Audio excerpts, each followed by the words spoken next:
बंदी छोड़ सतगुरु भोगेगा अपना किया रे, इसके ऊपर वीडियो बनाने की श्रृंखला जारी है।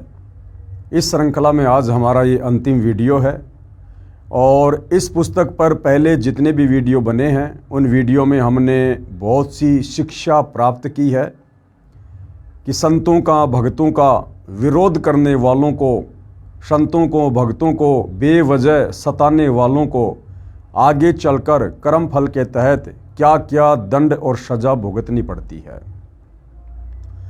2006 के करोथा कांड को लेकर ये पुस्तक विशेष रूप से बनाई गई है। 2006 के करोथा कांड में जिन जिन लोगों ने, वो चाहे प्रशासनिक थे चाहे ग्रामीण थे, अपनी प्रत्यक्ष या अप्रत्यक्ष भूमिका करोथा कांड पर हमला करने में या करवाने में जैसी भी निभाई थी, आगे चलकर उन परिवारों का सर्वनाश हुआ। और भाइयों और बहनों, साथ में करोथा कांड की जो मूल जड़ थी, दयानंद सरस्वती के द्वारा लिखी गई पुस्तक सत्यार्थ प्रकाश, उसका भी पोस्टमार्टम सतगुरु रामपाल जी के द्वारा किया गया है। आर्य समाज दयानंद सरस्वती को एक बहुत बड़ा समाज सुधार मानता था, परंतु दयानंद सरस्वती की पुस्तक से पता चला कि वो खुद व्यसन किया करते थे, भांग पिया करते थे, तम्बाकू खाया करते थे, और नशा करने वाला व्यक्ति कभी भी एक समाज सुधारक नहीं कहा जा सकता। साथ में आर्य समाज दयानंद सरस्वती को वेदों का प्रकांड ज्ञाता मानता था, परंतु सतगुरु रामपाल जी ने उसके द्वारा लिखी पुस्तक सत्यार्थ प्रकाश की वेदों से तुलना करके समाज के सामने दयानंद के अज्ञान की और सत्यार्थ प्रकाश पुस्तक के अंदर जो गंध लिखी हुई है, आर्य समाज महर्षि दयानंद को वेदों का विद्वान मानता था, परंतु सतगुरु रामपाल जी के द्वारा सत्यार्थ प्रकाश के ज्ञान को जो वेदों से तुलना करके समाज को दिखाया गया, तो आज वही आर्य समाज महर्षि दयानंद के अज्ञान को धिक्कार रहा है। और काफ़ी संख्या में आर्य समाज से जुड़े लोग सतगुरु रामपाल जी की शरण में आए, सत भक्ति प्राप्त की और अपनी आत्मा का कल्याण करवाने की दिशा में आगे बढ़ रहे हैं। तो भाइयों और बहनों, इस पुस्तक के अंत में महर्षि दयानंद के विषय में कुछ और रोचक जानकारियां हैं। जैसा कि आर्य समाज में एक बहुत बड़ा झूठ फैला रखा था कि महर्षि दयानंद की स्वतंत्रता संग्राम में बहुत बड़ी भूमिका थी, तो सतगुरु रामपाल जी ने उसी के जीवन चरित्र से स्पष्ट कर दिया है, साबित कर दिया है, प्रमाणित कर दिया है कि महर्षि दयानंद जी की स्वतंत्रता संग्राम के समय किसी भी प्रकार की कोई भी भूमिका नहीं थी। क्या कुछ ये पुस्तक हमें कह रही है, हम इसमें आगे बढ़ते हैं। पुस्तक है भोगेगा अपना किया रे, लिखने वाले हैं सतलोक आश्रम मैनेजमेंट हरियाणा से कुछ भगत।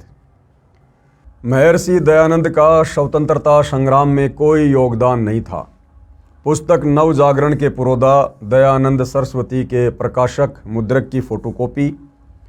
ये पुस्तक आप जियों के समक्ष है। नव जागरण के पुरोधा दयानंद सरस्वती, इसके लेखक हैं डॉक्टर भवानी लाल भारतीय MA PhD। ये कहाँ से प्रकाशक है? वैदिक पुस्तकालय, परोपकारिणी सभा, दयानंद आश्रम, अजमेर। आप जियों के सामने है और इसके पेज नंबर 38 की ये फोटोकॉपी है, जिसमें स्पष्ट किया हुआ है कि 1857 की जो स्वतंत्रता संग्राम वाली जो क्रांति थी, उसमें महर्षि दयानंद जी का क्या योगदान था और क्या नहीं था। महर्षि दयानंद स्वतंत्रता संग्राम में डरकर 3 वर्ष लापता रहा। ये ऊपर लगी फोटोकॉपी महर्षि दयानंद के भक्तों द्वारा वैदिक पुस्तकालय, परोपकारिणी सभा, दयानंद आश्रम, अजमेर, राजस्थान से प्रकाशित नव जागरण के पुरोधा दयानंद सरस्वती के पृष्ठ 38 की है। इसमें स्पष्ट किया है कि महर्षि दयानंद मार्च 1857 तक तो गंगा नदी के साथ साथ घूमता रहा। जब मई 1857 में स्वतंत्रता संग्राम की तैयारियां चल रही थी, उसी समय लापता हो गया। फिर 3 वर्ष तक उसका कहीं पता नहीं लगा। जून 1857 में स्वतंत्रता संग्राम हुआ, उसके भय से छुप गया। महर्षि की फोकट महिमा बनाई जाती रही कि स्वतंत्रता संग्राम में महर्षि दयानंद का बड़ा योगदान रहा। अब गुरुदेव भगवान क्या कह रहे हैं, विचार करो, क्या खाक योगदान था स्वतंत्रता संग्राम में। उन दिनों भांग पीकर डर के मारे जंगलों में छुपा रहा और महर्षि दयानंद के समर्थक कहते हैं कि परमात्मा की खोज में दयानंद जंगलों, पहाड़ों, गुफाओं में गया। विचार करें, परमात्मा कोई गाय भैंस थोड़ी है कि गुम हो गई और वह कहीं जंगल में खोजने गया था। परमात्मा वेदों में वर्णित विधि अनुसार मिलता है और वेद ज्ञान महर्षि दयानंद की बुद्धि से परे की बात थी, जिस कारण से अपना अज्ञान अनुभव जो वेद ज्ञान विरुद्ध है, सत्यार्थ प्रकाश में भर दिया जो आपके समक्ष है। महर्षि दयानंद सन 1877 तक हुक्का पीता था। ये पुस्तक है महर्षि दयानंद सरस्वती का जीवन चरित्र। इसके लेखक हैं अमर शहीद पंडित लेखराम द्वारा संकलित प्रमाणित उर्दू संस्करण। और ये कहाँ से प्रकाशित है? आर्ष साहित्य प्रचार ट्रस्ट, खारी बावली, दिल्ली। ये पुस्तक आर्ष साहित्य प्रचार ट्रस्ट 455 खारी बावली, दिल्ली द्वारा प्रकाशित है। इसके लेखक पंडित लेखराम उर्दू भाषा अनुवादक हैं। और ये महोपदेशक श्री कविराज रघुनंदन सिंह निर्मल, संपादक भवानीलाल भारतीय तथा मुद्रक हैं ईरानियन आर्ट प्रिंटर्स, 1534 गली कासिम जान, बल्ली मारान, दिल्ली 6। और इसमें क्या कुछ लिखा हुआ है ये आप जी देख सकते हैं, पढ़ सकते हैं। इसमें पूरी व्याख्या दी हुई है। हम सीधा इसके सीधे से अनुवाद पे चलते हैं। ये फोटोकॉपी महर्षि दयानंद सरस्वती का जीवन चरित्र के पेज नंबर 285 की है। ये पुस्तक आर्ष साहित्य प्रचार ट्रस्ट 455 खारी बावली, दिल्ली द्वारा प्रकाशित है। इसके लेखक पंडित लेखराम उर्दू भाषा अनुवादक हैं। और ये महोपदेशक श्री कविराज रघुनंदन सिंह निर्मल, संपादक हैं भवानीलाल भारतीय तथा मुद्रक हैं ईरानियन आर्ट प्रिंटर्स, 1534 गली कासिम जान, बल्ली मरान, दिल्ली 6। इस पेज नंबर 285 पर जो प्रकरण रेखा के नीचे लिखा है कि इस स्थान पर उर्दू संस्करण में स्वामी जी के हुक्का पीने के विषय में निम्नलिखित शब्दों में विवरण लिखा है। कैसे? इन दिनों स्वामी जी हुक्का पीते थे। एक भागीरथ पंडित जी ने प्रश्न किया कि ये जो तमाकू पीते हो इसके विषय में बताओ, अर्थात क्या वेद में कहीं हुक्का पीना लिखा है? स्वामी जी ने कहा कि वेद में कहीं निषेध है। जब उस व्यक्ति ने सवाल किया कि आप तो हुक्का पी रहे हो और आप कहते हो कि मैं समाज सुधारक हूँ, मैं भगत हूँ, क्या वेदों में कहीं हुक्का पीना लिखा है? परमात्मा का आदेश है। तो स्वामी जी कह रहा कि वेदों में कहीं कोई मनाही है क्या कि हुक्का मत पियो? स्वामी जी ने कहा कि वेद में कहीं निषेध है। इस पर थोड़ा सा विवाद हुआ। आखिरकार उसने कहा कि तुम सन्यासी होकर हुक्का पीते हो। स्वामी जी ने कहा कि यदि तू हुक्के से क्रुद्ध होता है तो ले, ये कहा और उसे तोड़ दिया। ये विवरण पृष्ठ की फोटोकॉपी का है, जिसका भावार्थ है कि एक भागीरथ पंडित ने स्वामी दयानंद से प्रश्न किया कि आप सन्यासी होकर हुक्का पीते हो, क्या वेद में हुक्का पीने की आज्ञा है? महर्षि दयानंद ने कहा कि वेद में हुक्का पीना मना भी तो नहीं किया है। फिर हुक्का तोड़ दिया। इससे स्पष्ट है कि महर्षि दयानंद सन 1877 तक भी तंबाकू का सेवन किया करते थे। एक हुक्का तोड़ने मात्र से संसार के हुक्के समाप्त नहीं हो गए, फिर खरीद लिया होगा। स्पष्ट है कि सन 1877 में महर्षि दयानंद जी हुक्का पीते थे। सन 1875 में आर्य समाज की स्थापना महर्षि दयानंद जी द्वारा की गई। स्वयं 2 वर्ष पश्चात तक हुक्का पी रहे थे, तंबाकू सेवन कर रहे थे। पूर्व में आप जी पढ़ चुके हैं कि महर्षि दयानंद भांग पीता था, तंबाकू खाता था, तंबाकू सूंघता था। स्वामी दयानंद खाक समाज का सुधारक था।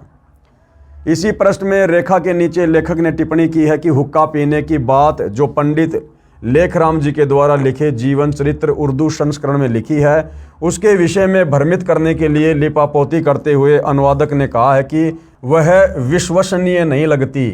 इसी पुस्तक के प्रथम पृष्ठ पर लेखक के परिचय में कहा है कि यह उर्दू संस्करण पंडित लेखराम द्वारा सन 1897 में लिखा गया था। सन 1883 में स्वामी दयानंद जी का निधन हुआ था। भावार्थ है कि स्वामी दयानंद जी की मृत्यु के 14 वर्ष पश्चात ये उर्दू संस्करण वाला जीवन चरित्र लिखा गया था। ये भी लिखा है कि यह हिंदी में लिखा जीवन चरित्र प्रमाणिक तथा ग्रंथ उर्दू से लिया गया है, जो पंडित लेखराम द्वारा लिखा गया था। क्या अन्य सर्वे बातें जो इस ग्रंथ की विश्वसनीय हैं, लेकिन हुक्का पीने वाली विश्वसनीय नहीं है? या तो सर्वे ही अविश्वसनीय है, नहीं तो हुक्का पीने वाली भी सत्य ही है, क्योंकि उर्दू वाला सन 1897 का लिखा हुआ है। सत्य यही है कि महर्षि दयानंद को किसी वस्तु का परहेज नहीं था, ये किसी भी कसौटी में खरा व्यक्ति नहीं था।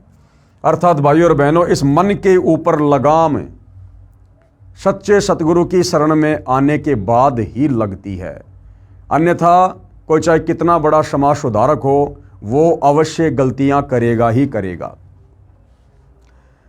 महर्षि दयानंद की दुर्गति से सन 1883 में मृत्यु। अब बताओ, भांग पीने वाले की, हुक्का पीने वाले की, तंबाकू खाने वाले की दुर्गति से मौत नहीं होगी तो क्या भक्तों की होगी?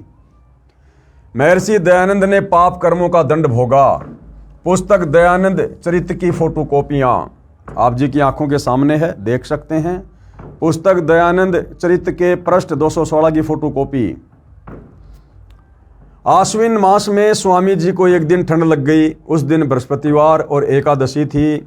ठंड के कारण शरीर के अस्वस्थ होने से चतुर्दशी की रात को दयानंद केवल दुग्ध पान करके सोए। रात्रि में 2-3 बार वमन हुई, यानी उल्टी हुई, परंतु वह किसी से भी कुछ न कहकर स्वयं ही आचमन करके सोते रहे। प्रातःकाल उठकर भ्रमण करना दयानंद का दैनिक अभ्यास था, परंतु उस दिन अपेक्षाकृत विलंब से उठे और उठकर एक बार वमन हुई। इस प्रकार वमन पर वमन होने से दयानंद के मन में संदेह हुआ। उन्होंने इच्छापूर्वक बहुत सा जलपान करके और एक बार वमन की, परंतु उससे भी उनकी वमन वृत्ति नहीं हुई। तब दुर्गंध दूर करने के लिए उन्होंने कमरे में अग्नि जलाने के लिए कहा और उस अग्नि कुंड में धूप आदि सुगंधित द्रव्य डालने लगे। धूप आदि की सुगंध से वहाँ का दुर्गंध तो दूर हो गया, परंतु उनके पेट में शूल की पीड़ा आरंभ हो गई। इसलिए डॉक्टर सूरजमल को बुलाया गया। सूरजमल के पीड़ा की कथा को सविस्तर पूछने पर स्वामी जी उदर की असह्य वेदना और पिपासा की कथा पुनः पुनः कहने लगे। यानी उनको बहुत ज़्यादा पीड़ा हो रही थी, पेट में दर्द हो रहा था, सहन नहीं हो रहा था। सारी बातें उन्होंने डॉक्टर को बताई। तब सूरजमल की समझ में ठीक व्यवस्था आ गई और प्रस्थान करने के समय स्वामी जी पर लक्ष्यपात करके ये कहकर चले गए कि आपके समान कोई महापुरुष मारवाड़ में कभी नहीं आए, इसलिए कि मारवाड़ के लोग आपके मातम्य को कैसे समझ सकते हैं। सूरजमल के चले जाने पर उनकी शूल वेदना क्रम से यहाँ तक बढ़ी कि निश्वास प्रवास की क्रिया के साथ उनकी वेदना का वेग बढ़ने लगा। सुतरा निश्वास प्रवास करना स्वामी जी के लिए विशेष क्लेशदायक हो गया। ये फोटोकॉपी दयानंद चरित्र नामक पुस्तक के पेज नंबर 216 की है। इसके लेखक हैं श्री देवेंद्र नाथ मुखोपाध्याय, जिन्होंने सन 1897 में बंगला भाषा में लिखा था। इसका अनुवाद सन 2000 में 103 वर्ष पश्चात बाबू घासीराम MA LLB ने हिंदी में किया, जिस पुस्तक के संपादक हैं डॉक्टर प्रोफेसर भवानी लाल भारतीय। इसके पेज नंबर 216 में लेखक ने स्पष्ट किया है कि आश्विन मास यानी आशोज महीने की बदी एकादशी को महर्षि दयानंद को ठंड लग गई थी, जिस कारण से शरीर अस्वस्थ था। इसलिए 14 को रात्रि में केवल दूध पीकर सोया। रात्रि में उल्टियां लगी, फिर डॉक्टरों का आना आरंभ हुआ, लेकिन दवाइयों से कोई लाभ नहीं मिला। पेट का दर्द बढ़ता ही चला गया, क्योंकि भाई उनके पाप कर्म बहुत ज़्यादा बढ़ गए थे। श्वास लेना भी कठिन हो गया। इससे ये स्पष्ट हुआ कि महर्षि दयानंद की मृत्यु कांच या विष देने से नहीं हुई, बल्कि ठंड लगने से हुई। यानी दयानंद के शिष्यों ने ये झूठ फैला रखा था कि महर्षि जी की मृत्यु किसी ने उनको कांच पिला दिया, शीशा, जिस कारण से मृत्यु हुई है। जबकि हकीकत क्या है कि उनकी शीशा पिलाने से, कांच पिलाने से मृत्यु नहीं हुई, बीमारी से मृत्यु हुई तथा पाप बढ़ जाने के कारण से हुई। दूसरी दुर्दशाएं पुस्तक श्री मद दयानंद प्रकाश की फोटोकॉपियों में आप पढ़ेंगे कि ये व्यक्ति किस तरह दुर्गति को प्राप्त होकर सन 1883 में मरा, जिसे पढ़कर कलेजा मुंह को आता है। ये पुस्तक है दयानंद चरित्र। इसके पेज नंबर 217 की फोटोकॉपी है। आप जी देख सकते हैं, पढ़ सकते हैं। अच्छे से इसको सतगुरु रामपाल जी यहाँ पर लिखकर बता रहे हैं। इस पृष्ठ 217 की फोटोकॉपी में आप स्वयं पढ़िए महर्षि दयानंद की दुर्दशा। ये पेज नंबर 217 की फोटोकॉपी भी उपरोक्त पुस्तक दयानंद चरित्र से ली हुई है। पुस्तक श्री दयानंद प्रकाश के पृष्ठ 437 की फोटोकॉपी है। आप जियों के सामने सब कुछ लिखा हुआ है। ये फोटोकॉपी पुस्तक श्री दयानंद प्रकाश के पेज नंबर 437 के आंशिक विवरण की है। इसके लेखक व प्रकाशक तथा मुद्रक की भी फोटोकॉपी पहले लगा दी है। इसमें भी स्पष्ट है कि महर्षि दयानंद कई दिन से अस्वस्थ चल रहे थे। आश्विन बदी चतुर्दशी 14 संवत 1940 यानी सन 1883 को केवल दूध पीकर सोए। बस फिर उसके पाप ने इतना बल दिया कि उसको किसी भी औषधि से लाभ नहीं मिला। पाप अधिक बढ़ गया था, जिस कारण से औषधि विपरीत कार्य रिएक्शन करने लगी। आप पढ़िए आगे लगी फोटोकॉपियाँ जो पुस्तक श्री दयानंद प्रकाश की हैं, जो सार्वदेशिक आर्य प्रतिनिधि सभा 3/5 महर्षि दयानंद भवन नई दिल्ली से प्रकाशित है। पुस्तक श्री दयानंद प्रकाश के पेज नंबर 443 की फोटोकॉपी ये आप जियों के सामने है। उस समय डॉक्टर लक्ष्मण दास अजमेर जा रहे थे, परंतु उनका कलेजा इतना भर आया कि वे आबू मार्ग स्टेशन की ओर एक डग भी न उठा सके और महाराज के साथ साथ ही लौट पड़े। महाराज को कोई 15 दिन से हिचकियों का उपद्रव सता रहा था। उनके वेग से सारी आंतड़ियाँ तनी जाती थी। संपूर्ण शरीर में ऐठन सी हो रही थी। उधर तो बार बार की खिस से हाथ लगाने पर भी दुखता था, परंतु प्रेमी लक्ष्मण दास जी की चिकित्सा से यह उपद्रव दूसरे दिन दूर हो गया। अतिसार भी बंद हो गए।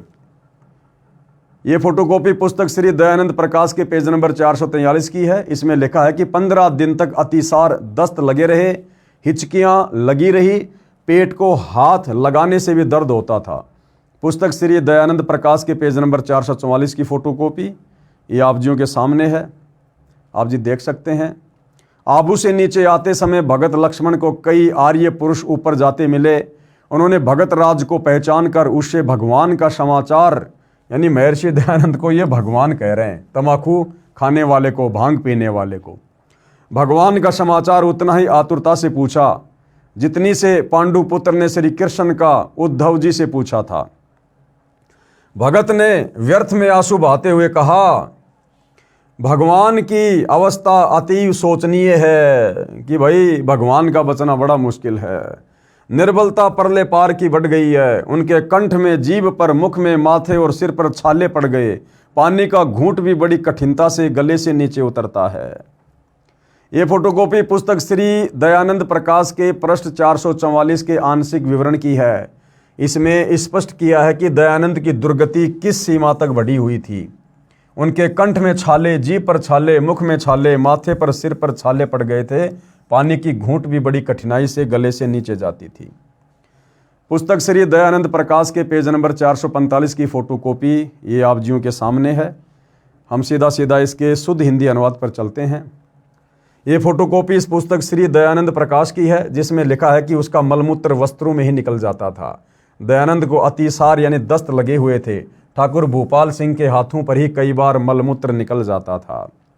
यानी भाइयों और बहनों, जिसने वेदों के अर्थों का अनर्थ किया जानबूझकर, क्योंकि दयानंद सरस्वती ने वेद पढ़ने से पहले अपना अनुभव वेदों की बात कहकर सत्यार्थ प्रकाश नामक पुस्तक में लिख दिया और समाज में प्रकाशित करवा दिया। उसके बाद उन्होंने वेदों को पढ़ा और उन्होंने देखा कि मैंने तो सारा का सारा उल्टा ज्ञान, यानी वेदों के विपरीत ज्ञान सत्यार्थ प्रकाश में लिखकर समाज में भेज दिया है। अब उन्होंने सत्यार्थ प्रकाश के उस अज्ञान को स्वीकार करने में अपनी बेइज्जती समझी और अपनी बात को ऊपर रखने के लिए उन्होंने परमात्मा के संविधान को, यानी वेदों के अर्थों का अनर्थ कर दिया। परमात्मा का भयंकर दोषी बना, जिस कारण से ऐसी दुर्गति से उसकी अंत में तड़फ तड़फ कर मृत्यु हुई, ऐसी हालत हुई। इस प्रकार महापीड़ा को भुगत कर मृत्यु को प्राप्त हुआ। महर्षि दयानंद, धिक्कार है ऐसी भक्ति को तथा महर्षि को जिसे भगत के पाप कर्म का कष्ट समाप्त नहीं हुआ। ये और फोटोकॉपी है, यानी कैसे कैसे वो परेशान हो रहा था अंत के दिनों में। हम आगे पढ़ते हैं। ये फोटोकॉपी श्री मद दयानंद प्रकाश के पेज नंबर 446 447 के आंशिक प्रकरण की है। जिसमें लिखे विवरण को पढ़कर पता चलता है कि महर्षि दयानंद के ऊपर पाप कर्मों ने कैसा कहर बरसाया था। महर्षि दयानंद की दुर्दशा को देखकर कलेजा मुंह को आता है। आम आदमी यही सोचेगा कि इस व्यक्ति ने कितनी साधना की, फिर भी ऐसी दुर्दशा को प्राप्त होकर सन 1883 में 59 वर्ष की आयु में मरा। तो क्या रखा है भक्ति में, आम आदमी भी नास्तिक हो जाएगा। और काल भाई और बहनों यही चाहता है। काल पहले तो थोड़ी बहुत पूर्व जन्मों की भक्ति की शक्ति से उस व्यक्ति को बांस पे चढ़ा देता है। आम जीवों के सामने उसे महापुरुष अवतार बनाकर, भगवान बनाकर उसको सामने प्रस्तुत कर देता है। और अंत में जब उसकी भक्ति क्षीण होती है, उस व्यक्ति की ये काल ऐसी दुर्गति करवाता है, आम आदमी सोचने पर मजबूर हो जाता है कि भैया क्या रखा है भक्ति में, कुछ नहीं है, कहीं भगवान नहीं है। ये कितनी भक्ति करता था, कितना इसको ज्ञान था, हम तो इसके जितनी भक्ति कर ही नहीं सकते, फिर हमारा क्या होगा भक्ति करने से। काल यही चाहता है। लेकिन भाई और बहनों, परमात्मा उस काल का बाप है और परमात्मा ने किस प्रकार से भक्ति को जीवित रखना है और आगे किस प्रकार से परमात्मा ने भक्ति को शिखर पर चढ़ाना होता है, ये उन्हें भली भांति अच्छे से पता होता है। महर्षि दयानंद की दुर्गति का कारण क्या था? महर्षि दयानंद जी ने परमेश्वर कबीर जी की निंदा की तथा उनकी महिमा पर अनर्गल आक्षेप लगाए। प्रमाण के लिए पुस्तक सत्यार्थ प्रकाश के समोल्लास 11 में पेज नंबर 306-307 पर प्रकरण। प्रश्न, कबीर पंथी तो अच्छे हैं, यानी किसी ने सवाल किया दयानंद सरस्वती से कि कबीर पंथी तो अच्छे हैं। उत्तर महर्षि दयानंद का नहीं। उन्होंने कहा कि नहीं, कबीर पंथी कुछ भी अच्छे नहीं हैं। अधिक जानकारी के लिए पढ़िए पुस्तक सत्यार्थ प्रकाश। महर्षि दयानंद की दुर्दांत मृत्यु का कारण यह है कि श्रीमद् भगवद गीता अध्याय 16 श्लोक 23-24 में कहा है कि जो व्यक्ति शास्त्र विधि को त्याग कर मनमाना आचरण करता है वह न तो सुख को प्राप्त होता है, न परम गति को तथा न सिद्धि को ही प्राप्त होता है, अर्थात उसका जीवन व्यर्थ हो जाता है। इसलिए श्लोक 24 में कहा है कि अर्जुन, शास्त्रों में जो प्रमाण है उसी आधार से साधना करने से ही भक्ति का लाभ साधक को प्राप्त होता है। अब महर्षि दयानंद शास्त्रों के अनुसार कैसे भक्ति करता? उसने तो समाज में ये झूठ फैला दिया था कि परमात्मा निराकार है, परमात्मा एक देशीय नहीं है, परमात्मा की भक्ति करने से पाप नाश नहीं होते। तो भला फिर वो वेदों वाले ज्ञान के अनुसार भक्ति कैसे कर सकता था? महर्षि दयानंद को न तो वेदों का ज्ञान था न श्रीमद् भगवद गीता का, इसलिए हठयोग करके भांग आदि नशीली वस्तुओं का सेवन करके दीवार से कमर लगाकर बैठा रहता था। जनता बोली थी, वह ये सोचते कि बड़ा योगी पुरुष है और ये फोड़ रहा था अपने भाग्य को। ऐसे व्यक्ति के विषय में संत गरीबदास जी महाराज जी ने कहा है, गरीब डिंब करे डूंगर चढ़े अंतर जीनी झूल, जग जाने बंदगी करे ये बोवे सूल बबूल। डिंब करे डूंगर चढ़े, जैसे पहले के समय में ये बाबा लोग, ये तपस्या करने वाले, ये क्या करते थे, ऊंचे स्थान पर बैठते थे ताकि लोग आसानी से उसको देख सकें, उसके पाखंड को देख सकें। तो परमात्मा कहते हैं वो तो डिंब कर रहा है, डिंब यानी पाखंड कर रहा है। डिंब करे डूंगर चढ़े, ऊंचे स्थान पर जानबूझकर बैठा करते थे। और अंतर झीनी झूल, और उसके अंदर भक्ति नाम की छींट भी नहीं है। और जग जाने बंदगी करे, दुनिया दूर से देखकर सोचती है कि वाह वाह बाबा जी बड़ा भगत है, बड़ा भगत है, भक्ति कर रहा है। और परमात्मा कहते हैं ये तो बो है शूल बबूल, वो तो अपने रास्ते में कांटे बो रहा है, शास्त्र विरुद्ध साधना करके, पाखंड पूजा करके। महर्षि दयानंद को स्वयं निश्चय नहीं था कि क्या साधना की जाए। उदाहरण, पुस्तक नव जागरण के पुरोधा दयानंद सरस्वती के पेज नंबर 93 पर लिखा है कि महर्षि दयानंद गायत्री मंत्र का जाप करने को कहते थे। पुस्तक नव जागरण के पुरोधा दयानंद सरस्वती के प्रश्न नंबर 93 की फोटोकॉपी ये आप जियों के सामने है। मार्ग शीर्ष मास में ही वे राम घाट से चलकर बेलोन जिला बुलंदशहर आ गए। खेरा नामक एक स्थान पर पीपल के पेड़ के नीचे निवास किया। यहाँ भी गायत्री जप के उपदेश का कार्य यथावत चलता रहा। गायत्री मंत्र से अनभिज्ञ लोगों को न केवल मंत्र का पाठ ही लिख कर देते, साथ ही उसके नीचे 1000 का अंक भी लिख देते, जिसका अर्थ होता था कि इस मंत्र का सहस्त्र बार अभिष्ट है, यानी 1000 बार इसका जाप करो गायत्री मंत्र का। ये फोटोकॉपी पुस्तक नव जागरण के पुरोधा दयानंद सरस्वती के पेज नंबर 93 की है। इसमें स्पष्ट है कि महर्षि दयानंद गायत्री मंत्र का जाप करने को कहा करते थे। जबकि भाई और बहनों चारों वेदों में और गीता जी में केवल एक ओम नाम का जाप करने का आदेश है, जो कि ब्रह्म तक की साधना है। महर्षि दयानंद सरस्वती का जीवन चरित्र, जिसके लेखक हैं पंडित लेखराम तथा अनुवादक हैं श्री कविराज रघुनंदन निर्मल, प्रकाशक हैं आर्य समाज नयाबास दिल्ली 6। इसके पेज नंबर 62 पर लिखा है कि महर्षि दयानंद अपने चेलों को सच्चिदानंद नाम जाप करने को कहता था। अरे सच्चिदानंद तो उस कबीर परमात्मा की उपमात्मक पदवी का नाम है। पुस्तक जीवन चरित्र महर्षि दयानंद सरस्वती के पेज नंबर 62 की फोटोकॉपी। ये सारा सब कुछ है भाई और बहनों, आप देख सकते हैं। हम सीधा इसके सरल हिंदी अनुवाद पर चलते हैं। सत्यार्थ प्रकाश समोल्लास 11 पेज 263-264 में महर्षि दयानंद ने कहा है कि नाम जाप करने से कुछ नहीं होता। इससे सिद्ध है कि उन्होंने परमात्मा के नाम का जाप भी त्याग दिया था। देखिए photocopy Satyarth Prakash समोल्लास 11 page number 263-264 की, जिसमें नाम जाप को नकारा है तथा अपना अज्ञान विधान पुष्ट किया है कि केवल परमात्मा के गुणों का सुमरण करना चाहिए। सत्यार्थ प्रकाश समोल्लास 1 पेज नंबर 15 पर तथा यजुर्वेद अध्याय 40 मंत्र 15 के अनुवाद में स्पष्ट किया है कि जिस परमात्मा का नाम ओम है उसकी उपासना करें, यानी ओम नाम का जाप नहीं करना। ओम नाम जिसका है यानी काल का, उसकी उपासना करो।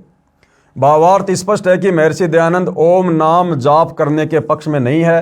केवल हठयोग करना तथा भांग पीना, हुक्का पीना आदि बकवाद करके जीवन नाश कर गया तथा लाखों भोले अनुयायियों का जीवन नरक बना गया। मनमाना आचरण करके दयानंद की क्या दुर्दशा हुई, जो आप जी ने पढ़ ली है। सर्व मानव समाज से प्रार्थना है कि अब तो संभलो, करवा लो कल्याण, समय जा रहा है। भाई जिस भक्ति साधना को करते करते, जो कि शास्त्रों के विरुद्ध थी, महर्षि दयानंद की अंत में ऐसी दुर्गति हुई, तो भाई महर्षि दयानंद के पद चिन्हों पर चलने वाले आर्य समाजियों की यदि समय रहते सतगुरु रामपाल जी की शरण में आकर उनसे दीक्षा लेकर शास्त्र अनुकूल भक्ति शुरू नहीं की तो क्या दुर्दशा होगी, स्वयं सिद्ध है। परमात्मा कहते हैं ये संसार समझदा नहीं, कहंदा श्याम दोपहरे नो, गरीब दास ये है वक्त जात है रोग इस पैरे नो। एक बार यदि इस पवित्र महापुरुष सतगुरु रामपाल जी के चरण कमल इस पृथ्वी लोक से उठकर वापस निज लोक सतलोक चले गए, उसके बाद में फिर भक्ति नहीं है धरती पर, फिर मोक्ष प्राप्ति का अवसर नहीं मिलेगा। अब समय है, उनकी शरण में आओ और अपनी आत्मा का कल्याण करवाओ। भावार्थ है कि मानव जीवन बार बार नहीं मिलता। शास्त्र विधि त्याग कर मनमाना आचरण करने वाले व्यक्ति का जीवन नष्ट हो जाता है। उदाहरण के लिए महर्षि दयानंद जो आप देख चुके हैं, यह मानव जीवन का समय जा रहा है, फिर इस पैरे अर्थात समय को याद करके दयानंद की तरह रोया करोगे। उपरोक्त निर्णय ज्ञान संत रामपाल जी महाराज द्वारा दिया गया है, जो एक अवतार ही कर सकता है, स्वयं परमात्मा ही कर सकता है, बता सकता है। इसलिए संत रामपाल जी महाराज इस धरती पर अवतार धारकर जन कल्याण के लिए शास्त्र विधि अनुसार साधना करवा रहे हैं। आप भी अविलंब प्राप्त करें, अपना तथा अपने परिवार व बंधुओं का भी कल्याण करवाएं। उसके बाद भाई और बहनों, ये यजुर्वेद अध्याय 40 मंत्र 15 की फोटोकॉपी है, जिसमें केवल एक ओम नाम के जाप का विधान है, जो वेदों के अनुसार भक्ति है। ये आप जी देख सकते हैं, साफ साफ लिखा हुआ है। ये फोटोकॉपी यजुर्वेद अध्याय 40 मंत्र 15 की है, जो महर्षि दयानंद द्वारा अनुवादित है। इसमें स्पष्ट है कि महर्षि दयानंद ने अनुवाद अनुचित किया है तथा सिद्ध किया है कि ओम नाम वाच्य अर्थात जिसका ओम नाम है उस ईश्वर का सुमरण कर, न कि ओम का। जबकि मंत्र 15 के मूल पाठ से स्पष्ट है कि ओम नाम का जाप करो भाई, विशेष कशक के साथ में करो और मानव जीवन का मुख्य कार्य जानकर करो। भावार्थ है कि ओम नाम का सुमरण कार्य करते करते करो, विशेष श्रद्धा के साथ सुमरण करो तथा मनुष्य जीवन का मुख्य कर्तव्य जानकर ओम नाम का सुमरण करो। ये है यथार्थ भाव यजुर्वेद अध्याय 40 मंत्र 15 का। और महर्षि दयानंद जी क्या कह रहे थे कि जिसका ओम नाम है उसका ध्यान लगाओ, ओम नाम का जाप नहीं करना। ओम नाम जिस भगवान का है उसका सुमरण करो। बिल्कुल वेदों के विपरीत अर्थ। महर्षि दयानंद ओम नाम के जाप के पक्ष में नहीं थे। अन्य प्रमाण सत्यार्थ प्रकाश समोल्लास 1 पृष्ठ 15 पर भी है, कृपया देखें फोटोकॉपी जो नीचे लगी है। इसमें भी स्पष्ट किया है कि ओम जिसका नाम है, जिसका नाश कभी नहीं होता, उसकी उपासना हठयोग करनी चाहिए, न कि ओम नाम का जाप। अब ओम नाम जिसका है भाई, वो तो काल है और काल अविनाशी नहीं है, उसका तो जन्म और मृत्यु दोनों है। ये प्रथम समोल्लास में लिख रखा उसने सत्यार्थ प्रकाश में, पेज नंबर 15 पर। ओम आदि नाम सार्थक है, जैसे ओख है। आगे क्या लिख रखा देख लेना भाई, आपके सामने है ये। आगे पुस्तक सत्यार्थ प्रकाश के समोल्लास 11 पेज नंबर 263 264 की फोटोकॉपी है। और इसमें सवाल किया है, परमेश्वर निराकार है, वह ध्यान में नहीं आ सकता, इसलिए मूर्ति का होना आवश्यक है। भला कुछ भी नहीं करें तो मूर्ति के सामने जाते हैं, तब कुछ परमेश्वर का स्मरण करते और नाम लेते हैं। स्वामी जी ने उत्तर दिया, जब परमेश्वर निराकार है तब उसकी मूर्ति नहीं बन सकती। यानी स्वामी जी तो क्या कहें उनको, दयानंद सरस्वती परमात्मा को निराकार मानता है, जबकि वेदों में परमात्मा साकार है, मनुष्य दृश्य है, सिंहासन पर बैठा है, राजा की तरह देखने योग्य है। तो यहाँ पर उन्होंने परमात्मा को निराकार सिद्ध किया है, ये आप जियों के सामने है। ये फोटोकॉपी सत्यार्थ प्रकाश के समोल्लास 11 पेज नंबर 263 264 के संबंधित प्रकरण की है। इनमें महर्षि दयानंद ने स्पष्ट किया है कि ईश्वर का नाम स्मरण नहीं करना चाहिए, केवल परमात्मा के गुणों का स्मरण करना चाहिए। उपरोक्त प्रमाणों से स्पष्ट हुआ कि महर्षि दयानंद ओम नाम का जाप भी नहीं करता था। ये भी स्पष्ट हुआ कि उनको निश्चय भी नहीं था कि परमात्मा प्राप्ति का मार्ग कौन सा है, इसलिए किसी को कहता था सच्चिदानंद नाम का जाप करो, किसी को कहता था गायत्री मंत्र 1000 बार जाप करो, किसी को कहता था कि ईश्वर का नाम स्मरण करने से कुछ नहीं होता। इसके विपरीत परिणाम स्वरूप नकली महर्षि दयानंद की दुर्गति से मृत्यु हुई और अधोगति को प्राप्त हुआ, यानी अकाल मौत हुई। नाम जाप से मोक्ष संभव है या नहीं है? महर्षि दयानंद जी ने स्पष्ट किया है कि किसी मंत्र अर्थात ओम राम आदि से कोई लाभ नहीं होता। उदाहरण भी दिया है कि मिश्री कहने से मुख मीठा नहीं होता। सूक्ष्म वेद में परमात्मा ने कहा कि मिश्री कहने से मिश्री का गुण तो प्राप्त नहीं होता, परंतु मिश्री जिस पदार्थ से मुख मीठा होता है उसको प्राप्त करने के लिए मिश्री नाम जाप करना पड़ेगा। जैसे मिश्री लेने के लिए बाजार में गए, हम वहाँ जाकर कहेंगे कि मिश्री देना तो मिश्री मिलेगी। यदि हम कुछ नाम मिश्री बोलेंगे नहीं और मिश्री के गुणों का मन ही मन में चिंतन करते रहेंगे तो मिश्री नहीं मिलेगी। मिश्री को प्राप्त करने के लिए मिश्री के नाम का जाप करना ही पड़ेगा। ठीक इसी प्रकार परमात्मा प्राप्ति के लिए राम का नाम जाप करना पड़ेगा। कौन सा राम? आदि राम, कबीर राम, वो सारनाम जाप करना पड़ेगा, शतनाम जाप करना पड़ेगा, तब वह परमात्मा प्राप्त होगा जिसमें वे सर्व गुण हैं जिनके लिए परमात्मा को प्राप्त करना चाहते हैं। परंतु राम का नाम भी वास्तविक हो, दशरथ पुत्र वाला नाम नहीं चलेगा, राम राम राम राम राम। यदि वास्तविक नाम नहीं है तो भी परमात्मा प्राप्ति नहीं हो सकती। जैसे मिश्री के स्थान पर हम मटर मटर मांगेंगे तो मटरी मिलेगी, मिश्री नहीं। मिश्री के लिए मिश्री नाम ही उच्चारण करना पड़ेगा। उदाहरण दिया गुरुदेव भगवान ने, जो हमने पहले भी पढ़ा था। एक ग्रामीण व्यक्ति का लड़का दिल्ली की कॉलोनी दरियागंज में नौकरी करता था। वह मकान किराए पर लेकर परिवार सहित रह रहा था। एक दिन उसके पिताजी ने उसके पास मिलने के लिए जाना चाहा। उसका पता था दरियागंज हनुमान मंदिर के सामने, मकान नंबर फला फला। पिताजी ने दिल्ली में जाकर पूछा कि गशागंज कहाँ पर है। वहाँ के व्यक्तियों ने कहा कि गशागंज नाम की कोई कॉलोनी नहीं है। सारा दिन भटक कर पिताजी वापस घर लौट आया।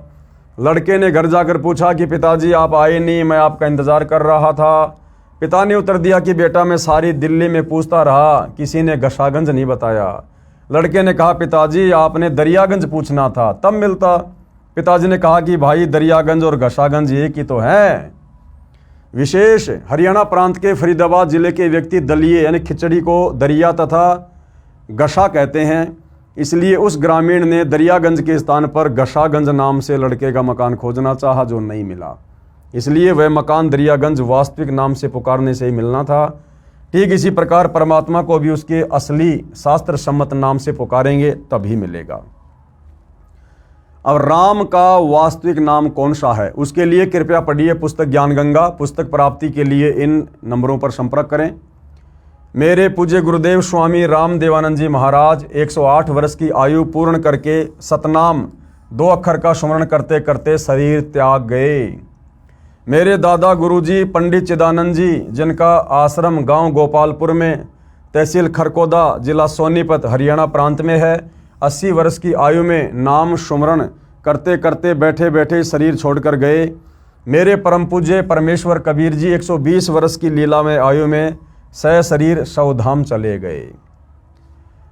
गांव बरहाना में मौत का तांडव, यानी करोथा कांड के बाद करोथा वाले हमले में जिन जिन गांवों के लोगों ने जिस प्रकार की भी गलत भूमिका किसी के बहकावे में आकर या काल प्रेरणा से करोथा कांड के समय निभाई, उन परिवारों के ऊपर आगे चलकर कितना पहाड़ टूटा, परिवार के परिवार सर्वनाश को प्राप्त हुए, ये कुछ यहाँ पर जिक्र किए गए हैं जो हम पहले पढ़ चुके हैं। ये नाम है उसका, उसके पिता का नाम है, और मोटरसाइकिल में दुर्घटना हुई। ये संतू है, जगते उसके पिता का नाम है, हार्ट अटैक से मौत हुई।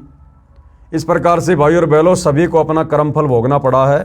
हमने इस पुस्तक से यही शिक्षा लेनी है कि हमने कभी भूलकर भी किसी के बहकावे में आकर, किसी के भ्रमित करने से, देखा देखी में, भेड़ चाल में चलते हुए, साधु संत महात्मा तो छोड़ो, हमने आम व्यक्ति की निंदा करके परमात्मा का दोषी नहीं बनना है, अन्यथा हमारी भी उसी दुर्गति से मृत्यु होगी जिस दुर्गति से इन तमाम लोगों की हुई।